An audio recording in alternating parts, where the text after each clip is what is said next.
A paz do Senhor Jesus, meus amados e queridos irmãos, estamos novamente aqui para meditar na palavra de Deus, para falar das maravilhas do céu para mim e para a sua vida a respeito dessa palavra. Eu vou ler um texto e depois deixar uma breve meditação para as nossas vidas. Eu não gosto de texto longo, tá? Acho que cada palavra da Bíblia, cada pontinho está incutido nela uma revelação, uma inspiração, um ensinamento, sabe? Então, textos longos tem muita coisa para falar, mas às vezes a gente lê um texto e se prende num ponto. E eu vou ler aqui, ó. Deixa eu ver aqui. É o livro do profeta Isaías, no capítulo 39. Diz assim, a partir do verso 1. Naquele tempo enviou Merodach-Baladã, filho de Baladã, rei da Babilônia, cartas e um presente a Ezequias, porque tinha ouvido dizer que havia estado doente, que já tinha convalescido. E Ezequias se alegrou com eles e lhe mostrou, vai prestando atenção aqui, ele mostrou toda a sua casa de armas, mostrou suas armas, as especiarias, a casa do tesouro, a prata, o ouro e os seus melhores perfumes. Ele mostrou tudo, irmãos. Coisa nenhuma houve em sua casa, nem em todo o seu domínio, o seu reino, que Ezequias não lhe mostrasse. Mostrou tudo. Tudo da sua casa, tudo do seu reino. Então o profeta Isaías veio ao rei Ezequias e lhe disse, que foi como se ele não soubesse, né? Então o profeta Isaías veio ao rei Ezequias e lhe disse, que foi aqueles homens que aqueles homens disseram de onde vieram a ti? E disse Ezequias, de uma terra remota, vieram a mim de Babilônia. E disse ele, que foi que viram em tua casa? E disse Ezequias, viram tudo quanto há em minha casa. Coisa nenhuma há nos meus tesouros que eu não deixaste te mostrar. Então o profeta Isaías lhe disse, ó Ezequias, ouve a palavra do Senhor dos Exércitos. Eis que virão dias em que tudo quanto houver em tua casa, com que tesourado teus pais até o dia de hoje, será levado para a Babilônia e não ficará coisa alguma, disse o Senhor. Meu Deus. Olha, isso aqui se cumpriu. A Babilônia, no ano 586 a.C., como nós sabemos, invadiu Jerusalém, através de Nabucodonosor, e começou a despojar Jerusalém e seu povo, inclusive o rei e seus filhos. Isso tudo aconteceu. Isso aqui que o profeta profetizou, como palavra profética, se cumpriu, aconteceu. Agora, não é sobre o cumprimento profético que eu quero falar da destruição de Jerusalém, da leva dos cativos, do evento profético em si. Eu quero falar aqui, como ensinamento para nossas vidas, da seguinte maneira. A quem você tem contado teus sonhos, teus projetos? A quem você tem confiado a tua vida? A quem você tem falado da sua vida? Para quem você tem mostrado seus tesouros? Porque você pode dizer, eu não tenho um baú de joias, eu não tenho um cofre de joias, eu não tenho um tesouro, eu não tenho os melhores perfumes, eu não tenho esse ouro todo, essa prata, eu não tenho casa de ar, eu não tenho nada disso aí, irmão. Olha, isso é uma figura, uma sombra das coisas espirituais e das bênçãos que Deus te deu na tua vida, na minha vida. Quem não tem bênção hoje? Irmão, eu não tenho nada disso. Tem. Você tem a bênção maior, que é a salvação da sua alma. Dessa você pode falar para as pessoas, testemunhar que foi salvo. Você tem Jesus, o maior de todos os tesouros. Nele habita todos os tesouros do conhecimento e da sabedoria. Não é esse negócio de ouro, prata, porque essas riquezas aqui, irmão, tem que entender, tem que ler a Bíblia, entender, ter o Espírito Santo e ter discernimento de que esse nível de riqueza aí, inclusive, para algumas pessoas desse mundo, até mesmo alguns judeus, consideram numa escala de valores, a riqueza terrena, os bens da terra, em nível bem abaixo, viu? As pessoas pensam que o top de riquezas está, né, o top 10, a categoria máxima, está lá em cima. Dinheiro, poder político e tal, nome na sociedade, fama, não. Jesus, nele está todos os tesouros do conhecimento, da sabedoria e da ciência. Por quê? Porque para Deus a maior riqueza é a riqueza chamada Cristo, chamada Jesus. Porque nele está conhecimento, sabedoria, ciência. Conhecimento, sabedoria, ciência e outras coisas mais, que eu não pretendo falar aqui, estão num nível muito elevado. Para você que valoriza tanto ouro, prata, dinheiro, fama, essas coisas, essa glória mundana, passageira, efêmera, que murcha. Tiago diz que é como flor, nasce de manhã, de meio-dia vem um sol, queima, de noite está murcho. Como a erva, o salmista diz que é como a erva. Isso aí passa. Agora, a sabedoria de Deus, a ciência, que é o conhecimento de Deus, os tesouros que estão em Cristo são eternos. Então você tem hoje, né, a salvação, nós temos o Cristo, que está todos os tesouros. Nós temos os dons espirituais. Quem tem, né? Quem não tem, peça. A unção do Espírito, que é a capacitação para você fazer a obra de Deus. Porque Isaías capítulo 61, Jesus como modelo e exemplo de obreiro maior, do mestre, do chefe, do senhor dos obreiros. Porque obreiro vem de obra, dos que faz a obra. E Jesus Jesus que é a pedra angular, a pedra de esquina, o fundamento. A obra não existe sem ele. Não existe casa sem alicerce, casa sem fundamento, desmorona.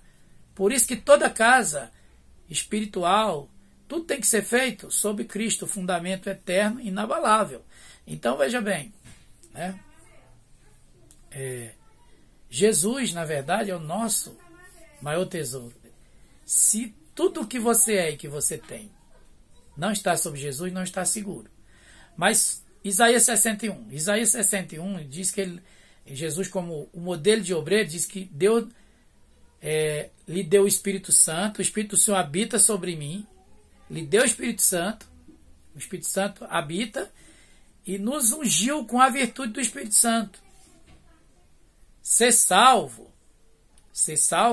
tem o selo do Espírito Santo. O Espírito Santo habita na pessoa. Agora, fazer a obra tem que estar a virtude do Espírito sobre ele, a unção do Espírito. Porque lá diz que Jesus saiu por toda parte fazendo bem, porque a unção estava sobre ele, porque Deus era com ele. Então vamos lá. Os tesouros do crente não são suas casas na terra, seus carros, tudo que eu falei aí. Os tesouros do crente é a salvação, é a pessoa de Jesus nele, é o Espírito Santo, que sem o Espírito Santo ninguém é nada. Davi sabia disso, irmão, no Salmo 51. Quando Davi diz, não retire de mim o teu Espírito Santo. Ele não falou para tirar o palácio, tirar os bens. Podre de rico. Mulheres, né, que lhe serviam, né? Davi teve mais de uma esposa por permissão de Deus. Filhos, diz que Davi teve 28 filhos, 4 esposas, né? Ouro, prata, tudo. Mas Davi não pediu, não tira isso de mim. Ele disse, não, tira o Espírito Santo. Quem conhece a Deus, quem conhece a Jesus, sabe que o seu bem maior, os seus tesouros são espirituais. Sonhos também são tesouros. Promessas são tesouros. Aquelas palavras que Deus fala só para você são tesouros, né? Aquela palavra revelada de sabedoria profética, aquele sonho, aquela revelação, aquele discernimento que Deus deu, sabe? Aquilo que Deus mostrou para vocês são tesouros. A sua casa de armas hoje, a casa de armas do Ezequiel era uma casa de armas, literalmente. Era é o que nós chamamos hoje o arsenal militar dele. Lá estava todas as suas bazucas, os seus tanques, os seus, né? Tudo de arma. Imagina aí, não vou citar aqui para não perder tempo. Sua casa de armas. Seus melhores perfumes. O rei tinha os melhores perfumes. O rei tinha tudo do melhor do reino. Um palácio, uma rainha, os melhores perfumes, as armas, né? Todo o ouro e a prata, a casa do tesouro, tudo que você imaginar. Esse era os bens maiores, os tesouros maiores aqui. E hoje tem gente que está pensando que seus maiores tesouros ainda continua sendo isso. Seu carrão importado, seu casarão. Irmão, não se trata de desvalorizar, de jogar fora, de não glorificar a Deus por isso. Não se trata de honrar a Deus pelas bênçãos, de agradecer. Davi fala, Senhor, ele fala, minha alma, não se esqueça de nenhum dos benefícios. Então, tudo é importante, tudo é bênção, tudo foi conquista, valoriza. Agora, estou dizendo que, em primeiro lugar, em primazia, não é isso.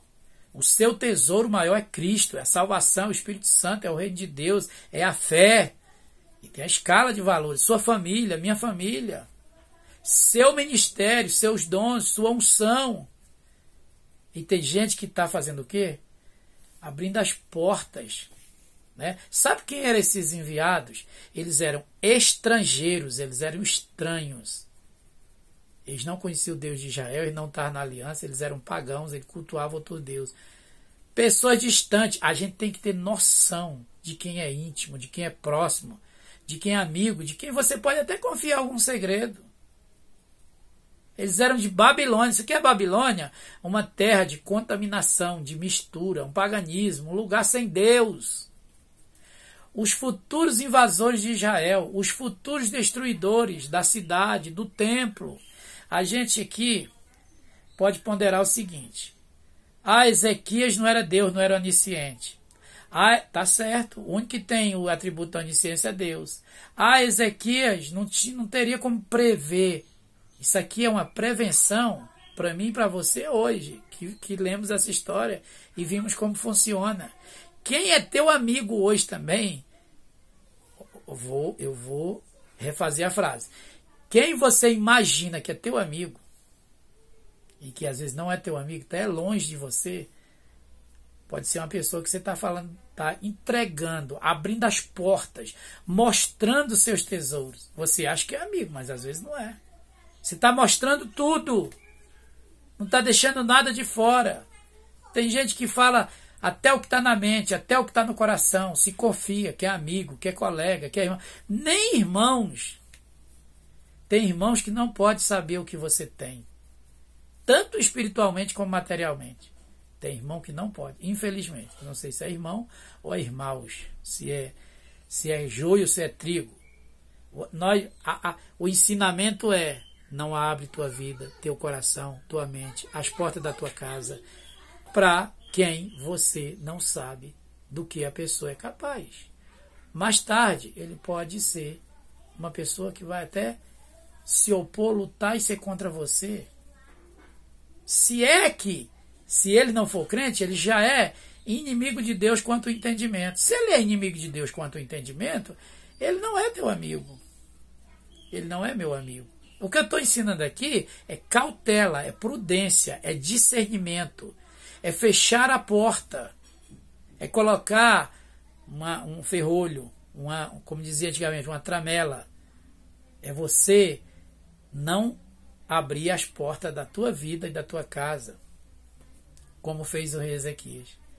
É claro que ele não previa, mas ele não foi prudente, não foi sábio. Né? Ele disse: eu não deixei de mostrar nada que está no meu domínio. Ele mostrou tudo para os mundanos da Babilônia, os pagãos da Babilônia, né? Os homens sem Deus da Babilônia. Ele quis fazer ali o politicamente correto, a diplomacia, essa coisa toda de rei, de político. Ele agiu até como um bom político. Ele agiu até como um bom rei, como um diplomata. Mas ele não agiu como um homem espiritual, um homem com discernimento, um homem sábio, um homem prudente. Então, nós temos que fazer da sabedoria a nossa parente. Tá? Provérbios 5. Temos que fazer da prudência, né, uma coluna, como diz Provérbios, as 7 colunas da sabedoria, parece que Provérbios 7, e nós temos que ter essa vigilância, esse cuidado, principalmente nos dias de hoje, porque hoje nós temos pessoas, infelizmente, elas não se alegram mais com as tuas bênçãos, com as tuas vitórias, com o teu sucesso, com o teu progresso. Sempre existiu esse tipo de pessoa, mas hoje elas estão até na igreja.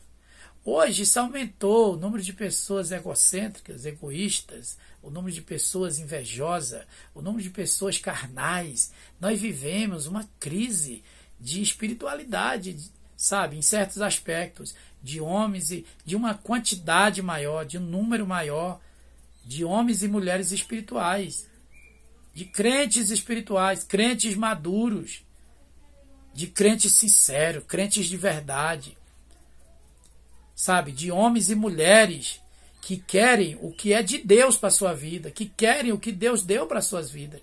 Quantas pessoas querem o que os outros conquistarem? Queres ter o que os outros, Deus deu, né? Para a pessoa com muito esforço, com muita luta, com muita lágrima, com muito jejum, com muito suor espiritual, com muita batalha. Irmãos, quantas pessoas hoje não querem pagar o que nós chamamos de o preço, de jejuar? Tem gente que não quer nem saber de jejum, de ter uma vida de constante oração. Tem gente que acha que não é importante.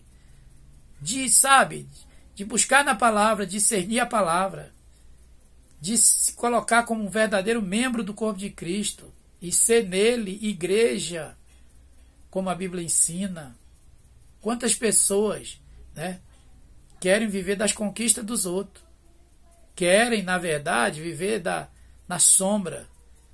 Então, nós temos que ter o discernimento, nós temos que ter essa visão de não ser uma pessoa insensata, de ser uma pessoa inexperiente, imatura, imprudente, desligada, desapercebida, que está, dormindo. O rei dormiu ali espiritualmente, o rei não abriu os olhos, o rei não viu, né, uma possibilidade futuramente até ser um vassalo, como diz, um servo. Aconteceu uma tragédia com esse rei, com seus filhos, com a família real, com Jerusalém, com o povo de Deus. Uma das mais trágicas, dos mais trágicos acontecimentos. Exatamente no seu reinado. Ele foi levado para a Babilônia, cegaram seus olhos, que morreu lá. Mataram seus filhos na presença dele. Olha só que tragédia, sabe? Ele entregando literalmente o ouro para os seus inimigos. Se você dá o mapa do tesouro, se você mostra os caminhos, olha, aqueles homens voltaram, né, para a Babilônia e disseram para o rei de lá, os enviados, os emissários, cuidado com os enviados, cuidado com os emissários da Babilônia, os enviados do rei da Babilônia, cuidado, seja vigilante, seja prudente, seja atento. Chegaram a falar, olha, Israel é um país muito rico, muito próspero, o rei está nadando em ouro, em prata. E detalhe, é um rei velho, convalescente, doente.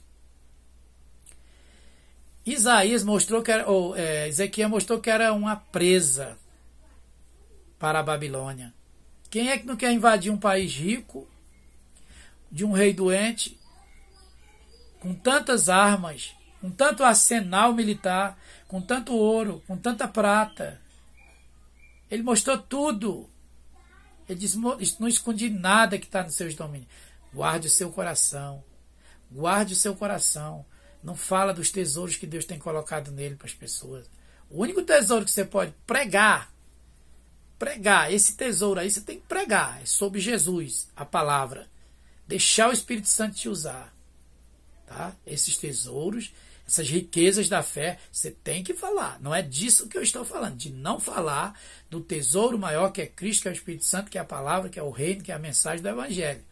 Estou falando de você ser cuidadoso e prudente com a sua vida pessoal, com a sua vida espiritual, com aquilo que o Senhor tem te dado. Eu creio que você está entendendo aonde Deus, através do Espírito e da palavra, quer te levar.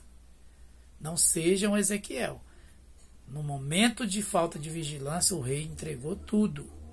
Porque nem todo mundo que vem até você vem com as melhores intenções.